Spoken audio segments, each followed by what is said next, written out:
luxury of being a trust fund baby? Or do you worry about your trust fund for your children's or your grandchildren's college education being eroded by the economy or the Kansas Regent's recent decision to raise Kansas college tuition? Or perhaps you're one of the cynics who say that Social Security as a trust fund won't be solvent when you need it. If you have a trust fund whose purpose is dear to your heart, are you making regular deposits? It's easy to fall into the role of I'm the little guy up against greater forces than my assets or my talents or my abilities are able to confront and conquer. This is the scarcity approach to trust funds. But I don't intend to talk about material or financial trust funds. I'm more interested in your spiritual trust fund. How's it going? Are you maturing spiritually by making regular deposits? Are you showing up at God's door seeking conversation or guidance or just some face-to-face time? Is your faith grounded in trusting the armies of the living God? David confronting Goliath, that giant, is often viewed as a children's story about the little guy who took on the giant and conquered him with a slingshot, as Carmen showed us, in a smooth stone, right to the unprotected by armor spot on Goliath's forehead. Like David's Hebrew compatriots, we want to cheer whenever the little guy wins. We love to identify with a come-from-behind hero. So, what were David's assets? His very trust fund that he could come from behind and win fame and fortune in the eyes of Israel.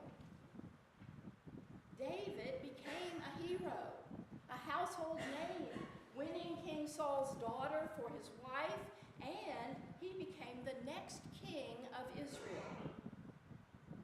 But at the beginning of today's story, David's a runt. Jesse's 8th son, a rural, remote family from Nowheresville, David was a shepherd, considered a lowly and menial job, and David carried food and supplies to his older brothers in Israel's army, as you saw. David is too young to fight.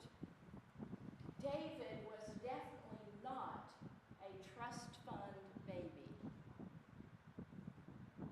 But David is calm, confident, self-assured.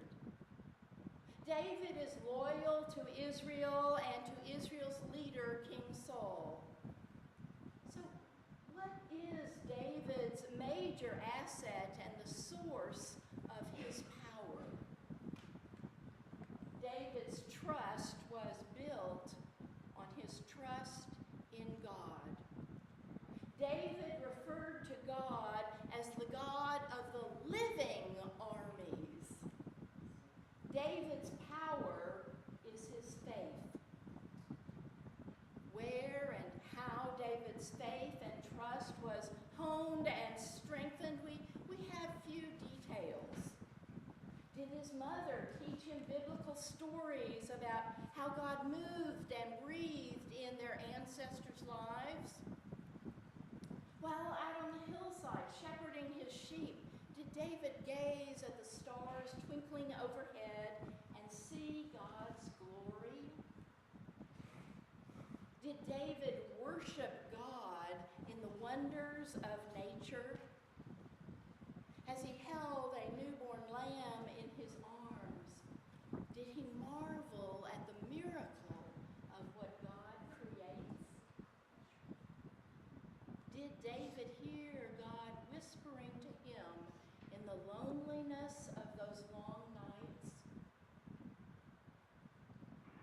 do know that David credits God with saving him when he had to protect his lambs from attacking lions and bears. David says, if a lion or bear attacks, I would rescue the lamb from its mouth. I would catch the lion or bear by its jaw, strike it down, and kill it. The Lord who saved me from the paw of the lion and the paw of the bear will save me from the hand of this Philistine. David's experience of God was that he could call upon God when he had to kill a lion or a bear attacking his sheep. David's trust in God was that God was a living God who cared about him. So, however David's faith and trust was kindled and strengthened, David's trust was placed in the armies of the living God. David's trust fund was his recognition that the source of his power was the power of God. There, David finds the courage and the trust to approach Goliath with slingshot in hand as the armies of Israel cowered, paralyzed by fear in the face of the bombastic, threatening giant Goliath. Where do we place our trust when we need courage? Do we depend on our material trust funds that we have accumulated? Or have we built up our spiritual trust fund? How do we trust that God will be with us as we take a step into something new? What kinds of bears or lions stand in our way, keeping us from seeing God beckoning us forward? Is our faith in a passive, powerless God, or in the living God who calls us out of our fearful short-sightedness into bold new ventures? I believe that trusting in a living, acting, breathing, present God opens us up to powerful, unexpected, and imaginative resources. I believe that when we step out onto the field with our trust in God as our armor, our trust fund of courage, that God will find a way when there seems to be no way. I believe in the promise made to us, in the life, death, and resurrection of Jesus. We are empowered to do great deeds, unafraid of giants or gigantic tasks, or the storms and other challenges that life heaves at us, like no electricity or air conditioning. Speaking of the storms of life, as you heard from Kate, just this past Thursday, we at Trinity had to face the turbulent waters of the rainstorm that flowed into Creation Station and flooded our classrooms. When Forrest received the call at 7 a.m. from the Little Explorer's teacher, he raced up to the church in dismay. On the phone to me, he described it as 4 times worse than the recent flooding in Creation Station that he and I had managed on our own several weeks ago with just a couple of hours of wet backing. But with faith in the living God, volunteers whose names you heard flooded to the basement, putting aside whatever other plans they had for the day. For the next 10 and a half hours, they mopped, they wet-vacked, they swept, they carried furniture and classroom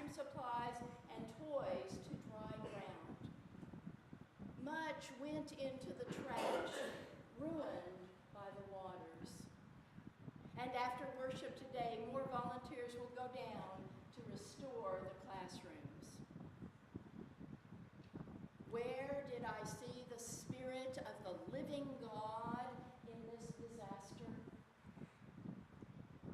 First, in the spirit of the volunteers, a spirit of helpfulness to each other, a spirit of collecting fans and dehumidifiers and bringing them up to the church, a spirit of hard work with everyone sweating together and caring for one another, a spirit of youth working alongside adults with their strong backs and their youthful energy being a breath of fresh air, a spirit of community, a spirit that pointed to the presence of our living God in our midst. Second, I saw the Spirit of the living God in reflections throughout Thursday. Some of the bookshelves, toys, and books were old, ready to be trashed. Trusting in resources that will surface as needed in the future, we can anticipate and trust that there will be new and perhaps more up-to-date books, sturdier bookshelves, more current classroom resources. Another reflection. If we hadn't had Little Explorers teachers in Creation Station early Thursday morning, there's a very real possibility that the flood might not have been discovered until days later, when rot and mold would have done so much more damage. Another reflection. When we suffer material damage, we may despair about repair costs.